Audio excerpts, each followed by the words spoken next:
అలెక్యా చిట్టి పికిల్స్ ఎంగ కిట్ట అయిపోవచ్చి తొక్కు chicken pickle గోంగూర PRAN pickle try పనగల. ఎవరెవరైతే ఫ్యామిలీస్ తన ద్వారా బాధపడ్డారో వాళ్ళందరి ఫ్యామిలీస్కి మా ఫ్యామిలీ తరపు నుంచి నేను క్షమాపణ అడుగుతున్నానండి. నేను అలెక్యా చిట్టిని మాట్లాడుతున్నాను. నేను తప్పు చేశాను. ఎవరినైతే ఇప్పటివరకు నేను తిట్టానో వాళ్ళందరినీ సారీ అడుగుతున్నాను.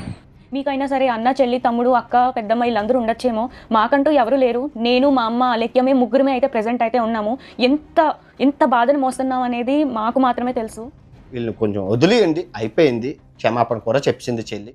ముగ్గురు కలిసి స్టార్ట్ చేసిన వ్యాపారం 3 కాయలు 6 పచ్చళ్ళలా సాగుతున్న బిజినెస్ ఒక్క ఆడియోతో మటాష్.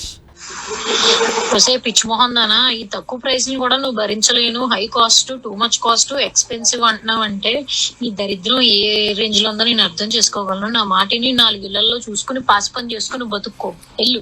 కారాలు కలిపిన చేయికి కోపం వచ్చిందో, ఘాటు ఎక్కువైపోయి ఘాటుగా మాట్లాడిందో కానీ చక్కగా సాగుతున్న వ్యాపారాన్ని చేతులా నాశనం చేసుకున్నారు. పికిల్స్ కొనాలంటే మినిమం నెలకి లచ్చ,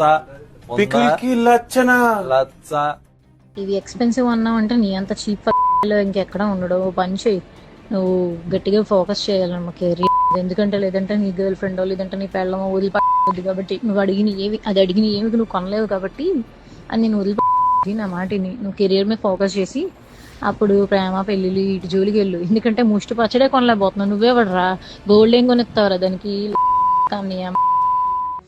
రేట్ ఎక్కువగా ఉందంటే ఇంతలా రియాక్ట్ కావాలా? అమ్మను అక్కను పెళ్ళాన్ని తీసుకురావాలా? నచ్చకపోతే రిజెక్ట్ అనే ఆప్షన్ ఉంటుంది, బ్లాక్ అనే బటన్ కూడా ఉంటుంది కదా. ఇంత ఓవర్ యాక్షన్ అవసరమా అక్కాయ్? అరే కొడక రివ్యూస్ చూసినాడు మరి ఎందుకు మెసేజ్ చేసావురా? పిచ్చి మొహం దానా, ఈ తక్కువ ప్రైస్ ని కూడా నువ్వు భరించలేను, high cost, too much cost, expensive అంటున్నావు అంటే నీ దరిద్రం ఏ రేంజ్ లో ఉందో నేను అర్థం చేసుకోగలను. నా మాటిని 4 ఇళ్లలో చూసుకుని పాస్ పని చేసుకుని బతుక్కో ఎల్లు. కలలు కనొచ్చు కథలొద్దంటూ అలెక్యా చిట్టిని ఆడుకుంటున్నారు జనాలు. ఆర్డర్ ఇద్దామనుకున్న వ్యక్తికి రేట్ ఎక్కువ అనిపించింది. కుదరదు అంటే ఒక మాటతో పోయేది కదా. వాడి కెరియర్ గురించి, పెళ్ళానికి గర్ల్ ఫ్రెండ్కి కొనిచ్చే బంగారం గురించి నీకెందుకు చెప్పు. ఇన్స్టాగ్రామ్లో వీడియోలతో అతి చేస్తున్నారు. లేదు కాసేపు పర్లేదు ప్రమోషన్ అనుకుందాం, అక్కడితో ఆగాల్సింది కదా.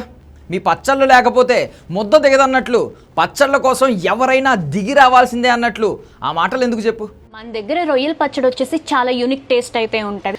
గ్రేవీ మనం ఎలా ఇస్తున్నామో థిక్గా ఉంటుంది అండ్ చాలా ఎక్కువ పీసెస్ అయితే పడతాయి అన్నమాట. ఒక ముద్ద నోట్లో పెట్టుకుంటే కనీసం 3-4 రొయ్యలు నోట్లో పడాల్సిందే. ఇక అసలు విషయంలోకి వస్తే ముగ్గురు అక్క చెల్లెళ్ళు కలిసి పచ్చళ్ళ బిజినెస్ స్టార్ట్ చేశారు. ఏదో వీడియోలు చేసి ఇన్స్టాగ్రామ్ కరువు బ్యాచ్ను అట్రాక్ట్ చేశారు.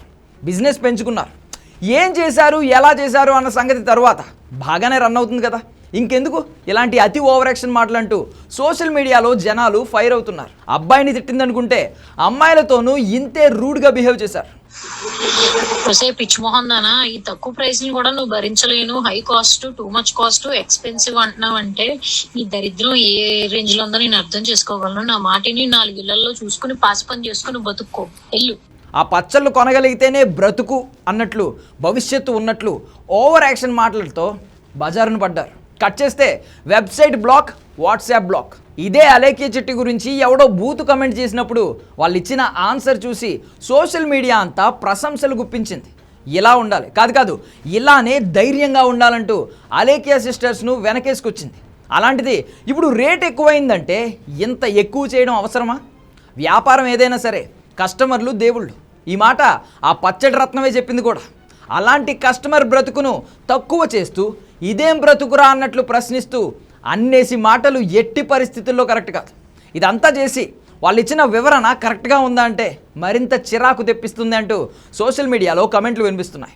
ఏమైనా బంగారం లాంటి పచ్చళ్ళు బూడిదలో పోసినట్లు అయిపోయింది. ఇప్పుడు వ్యాపారానికి బ్రేక్ ఇచ్చినా రేపు మరో పేరుతో రావచ్చు. అప్పుడైనా జాగ్రత్తగా ఉండండి అక్కాస్. కొన్నా కొనకపోయినా కస్టమరే. మీరు కాస్త మర్యాద నేర్చుకోండి, వాడికి కాస్త మర్యాద ఇవ్వండి. ఏం చెప్తాం ఎంతకన్నా అంటూ అలెక్యా చిట్టికి సజెషన్స్ ఇస్తున్నారు మరికొందరు. ఎవరెవరైతే ఫ్యామిలీస్ తన ద్వారా బాధపడ్డారో వాళ్ళందరి ఫ్యామిలీస్కి మా ఫ్యామిలీ తరపు నుంచి నేను క్షమాపణ అడుగుతున్నానండి. నేను అలెక్యా చిట్టిని మాట్లాడుతున్నాను. నేను తప్పు చేశాను. ఎవరినైతే ఇప్పటివరకు నేను తిట్టానో వాళ్ళందరినీ సారీ అడుగుతున్నాను.